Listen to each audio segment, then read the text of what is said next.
Hi guys, welcome back to my channel. ఈరోజు నేను మీకు మా అమ్మ స్టైల్లో చికెన్ పకోడా ఎలా చేస్తుందో చూపిస్తాను. ముందుగా అయితే 1 kg చికెన్ని వాష్ చేసుకొని డ్రైన్ చేసుకోవాలి. తర్వాత ఒక పాన్లో చికెన్ మొత్తాన్ని అందులోకి వేసి కొంచెం 60 to 70% బాయిల్ అయ్యేంత వరకు ఆ వాటర్ అనేది వస్తుంది చికెన్లో. ఆ వాటర్ అనేది మొత్తం ఇంకేంత వరకు కొంచెం బాగా వేయించుకోవాలి.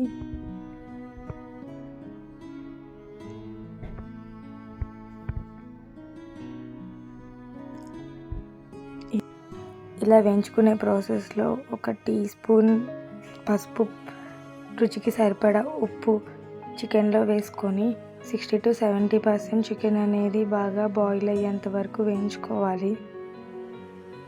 ఇలా చేయటం వల్ల చికెన్ పీస్ అనేది బాగా సాఫ్ట్గా ఉడుకుతుంది మళ్ళీ మనం పకోడా వేసుకున్నప్పుడు. సో ఈ ప్రాసెస్ ఒక్కసారి ట్రై చేయండి, ఎలా ఉందో నాకు కమెంట్లో చెప్పండి.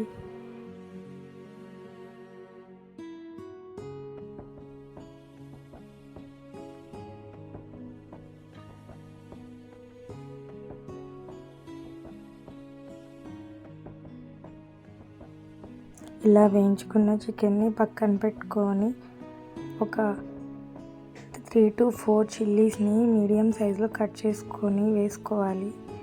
తర్వాత 1 టేబుల్ స్పూన్ జీలకర్ర పొడి, 1 టేబుల్ స్పూన్ గరం మసాలా,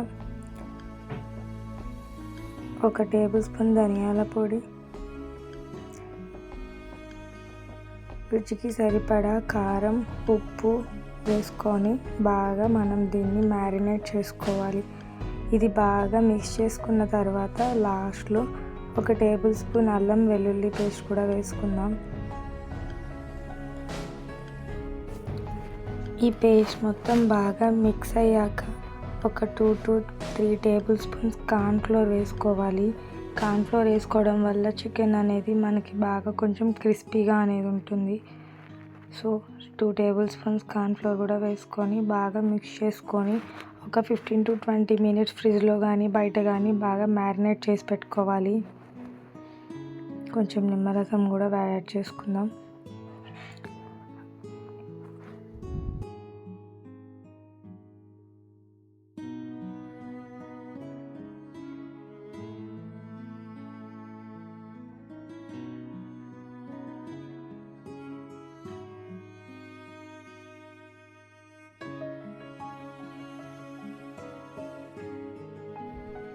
బాగా మిక్స్ చేసుకున్న తర్వాత ఒక 2 కరివేపాకు రెమ్మలు కూడా ఇందులో వేసుకొని ఒక 15 to 20 minutes ఫ్రిడ్జ్లో కానీ బయట కానీ మ్యారినేట్ చేసి పక్కన పెట్టుకోవాలి. ఇలా మ్యారినేట్ చేసుకోవటం వల్ల చికెన్ పీస్ అనేది చాలా బాగా కుక్ అవుతుంది. తర్వాత నెక్స్ట్ ఒక పాన్లో తగినంత ఆయిల్ వేసుకొని హీట్ చేసుకోవాలి.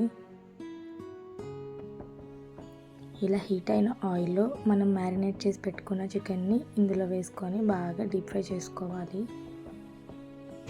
మనం ఆల్రెడీ 65 to 70% చికెన్ అనేది బాగా ఉడకబెట్టాం కాబట్టి ఇప్పుడు ఆయిల్లో వేసిన వెంటనే ఒక 5 minutesలో బాగా గోల్డ్ కలర్ వచ్చేంత వరకు వేయించుకోవాలి. త్వరగా కూడా ఫ్రై అయిపోతాయి చికెన్ పీస్ అనేది. సో ఇదే ప్రాసెస్లో మనం చికెన్ మొత్తం ఫ్రై చేసుకోవాలి. ఇలా ఫ్రై చేసుకున్న దాంట్లో కొంచెం పెరి పెరి పౌడర్ కూడా చల్లుకుంటే చాలా టేస్ట్ వస్తుంది, పక్కా రెస్టారెంట్ స్టైల్లో. అంతేనండి, మన చికెన్ పకోడా అనేది రెడీ అయిపోయింది. మీరు కూడా ఒకసారి ట్రై చేసి ఎలా ఉందో నాకు కమెంట్లో చెప్పండి.